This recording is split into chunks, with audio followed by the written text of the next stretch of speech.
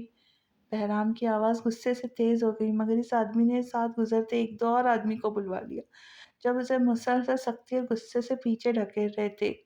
فابیہ ملک ہر انسان کو اس کے اوقات میں رکھنا اچھی طرح جانتی تھی۔ فابیہ کے پاس یہ سب دیکھنے کا وقت نہیں تھا، اس لیے وہ ہولے سے بڑبڑا کر پیچھے کو بولی۔ وہ جب اپنی مطلوبہ جگہ پہنچے تو ان کے خیال میں انہیں کافی دیر ہو چکی تھی، مگر گیٹ پر جیپ روکتے ہی ہوئے انہیں احساس ہوا کچھ لوگ کافی ڈسٹرب انداز اپنائے ادھر ادھر ٹہرے۔ فابیہ سب سے پہلے اندر داخل ہوئی اور اپنا تعارف کروایا تو فوراً ایک لڑکی اپنے اسے خیمے سے بنے ایک الگ ایریا میں لے گئی اور وہ تینوں بھی اس کے ساتھ ہو لیے۔ وہاں صرف ایک عورت موجود تھی، پختہ عمر کی عورت، جس کے چہرے سے پریشانی کے اثرات ٹپک رہے تھے، مگر وہ خود کو پرسکون رکھنے کی ناکام کوشش کیے جا رہی تھی۔ فابیہ سلام کر کے اس کے سامنے دھری کرسی پر بیٹھ گئی، بلکہ باقی تینوں اس کے پیچھے ٹھہرے رہے۔ ایوری تھنگ از فائن میم؟ سلام دعا کے بعد فابیہ نے پوچھا۔ نو نتھنگ از فائن۔ کیوں، کیا ہوا ہے؟ فابیہ نے ایمل کی طرف اشارے سے پریشانی سے دیکھا، مگر اندر خطرے کی گھنٹی ضرور بجی تھی۔ شاید آپ لوگ آج پرفارم نہ کر پائے، مگر کیوں؟ آپ کو پتہ بھی ہے ہم کتنی مشکل سے یہاں پہنچے ہیں۔ ایمل کا پارا ویسے ہی جلدی چڑھ رہا تھا، اس لیے اب بھی سب سے پہلے اس کی تیوری چڑھی۔ ریلیکس ایمل، میں بات کرتی ہوں نا۔ ہاں تم ہی کرو بات، میں باہر جا رہی ہوں۔ تمہارا پلان تھا یہاں آنے کا، اب تم ہی کرو منتیں ان کی۔ وہ کھٹ کھٹ کرتی چل دی اور شہری اور عالم بھی اس کے پیچھے ہو لیے۔ کیا میں وجہ پوچھ سکتی ہوں ان سب کی؟ آئی ایم ریئلی سوری، مگر آپ ہمارا مسئلہ سمجھے۔ ہمارے اسپانسر ابھی نہیں پہنچے اور یہ ایونٹ خاص انہی کے لیے کیا گیا ہے۔ وہ نہ ہی پہنچے تو ایونٹ کیسے ہوگا، اور ایونٹ ٹھیک نہیں ہوا تو جانتی ہے آپ ہمارا کتنا نقصان ہوگا۔ اگر میں اپنے ڈیڈ سے بات کر لوں تو؟ فابیہ نے کچھ سوچ کر کہا۔ نہیں، کبھی نہیں، اول تو وہ یہاں موجود نہیں، اور یہ ایونٹ جس مقصد کے لیے کیا جا رہا ہے وہ صرف آج ہی پورا ہو سکتا ہے، اور عابد ملک ہماری این جی او کو اتنی جلدی جوائن نہیں کر سکتے کہ اسے 1 گھنٹے میں اس ایونٹ میں اپنی تقریر دے سکے اور اس علاقے کی عورتوں کو کوئی موٹو پیش کر سکے۔ وہ عورت سر نفی میں ہلانے لگی تو اسی وقت ایک لڑکی اندر داخل ہوئی۔ میم، اسپانسر پہنچ گئے۔ اوہ شکر، کہاں ہے وہ؟ فابیہ جب باہر نکلی تو سارا عملہ ادھر ادھر بھاگ دوڑ میں لگا ہوا تھا۔ جہاں تھوڑی دیر پہلے پریشانی تھی وہاں بجھلت دکھائی دیتی تھی۔ تبھی فابیہ کو کچھ شناسا سا نظر آیا، لوگوں کی بھاگ دوڑ سے بے نیاز یہ وہی تو تھا۔ فابیہ حیرت میں ڈوب گئی۔ تو کیا واقعی یہ اس کا پیچھا کر رہا تھا؟ تم یہاں بھی پہنچ گئے، مجھے یقین تھا تم میرا پیچھا کرو، اتنی مار کھا کے بھی سکون نہیں آیا تمہیں؟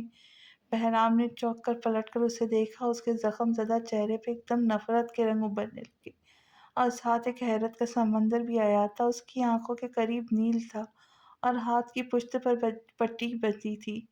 سر، یہ فابیہ ملک ہے جنہوں نے آج پرفارم کرنا تھا، این جی او کی مالک جو کہ وہیں سے گزر رہی تھی۔ رک کر فابیہ کا تعارف کروانے لگی۔ یہاں کوئی پرفارمنس نہیں ہو رہا، اس عزت مآب سے کہے میرے ایونٹ سے دفع ہو جائے۔ بہرام نے ضبط سے کہہ کر دوسری طرف رخ کر لیا، مگر فابیہ کی گردن میں ایک گلٹی سی ابھری۔ اب سمجھ آیا اس ایونٹ کی اسپانسر ہے۔ وہ حیرت سے اسے دیکھے گئی، یہ اس سے کیا غلطی ہو گئی تھی کہ وہ اسے انسان کو پہچان ہی نہیں سکی۔ تبھی ایمل وہاں پہنچی۔ فابیہ، یہ ہماری بے عزتی کر رہا، تم چپ ٹھہری ہو۔ نہیں محترمہ، بے عزتی ان کی ہوتی ہے جن کی عزت ہو، اس لیے آپ کی بے عزتی نہیں بلکہ ایک اطلاع ہے کہ یہاں سے 9 تو 11 ہو جائے۔ بہرام نے ہاتھ کے اشارے سے انہیں چلتا کیا اور خود دوسری طرف بڑھ گیا۔ تبھی ایمل فابیہ کے چپ رہنے پر اس پر غصہ کرتی ان دونوں کو لے کر چلی گئی، جبکہ فابیہ وہیں ٹھہری رہی۔ اس نے ایک نظر ہاتھ میں پکڑے وائلن کو دیکھا۔ تمہارے لیے تو اس ایڈیٹ سے بھی معافی مانگ سکتی ہوں، مگر اپنی پرفارمنس کے ساتھ کمپرومائز نہیں کہہ سکتی۔ کہتے ہی ساتھ ہی اس نے بہرام کی طرف نظریں گھمائیں اور اس کی طرف قدم بڑھا دیے۔ I am really very sorry, مجھے پتہ نہیں تھا کہ تم کون ہو، اس لیے غلط فہمی ہو گئی۔ ہمیں بس تھوڑی دیر پرفارم کرنے دو۔ اس نے انا کو مٹی میں ملا کر امید سے کہا۔ یہ محترمہ ابھی تک گئی نہیں؟ بہرام نے غصے سے ساتھ گزرتی ورکر کو گھڑک کر کہا۔ سوری سر، میں انہیں ابھی بھیجتی ہوں۔ ورکر فابیہ کا ہاتھ پکڑ کر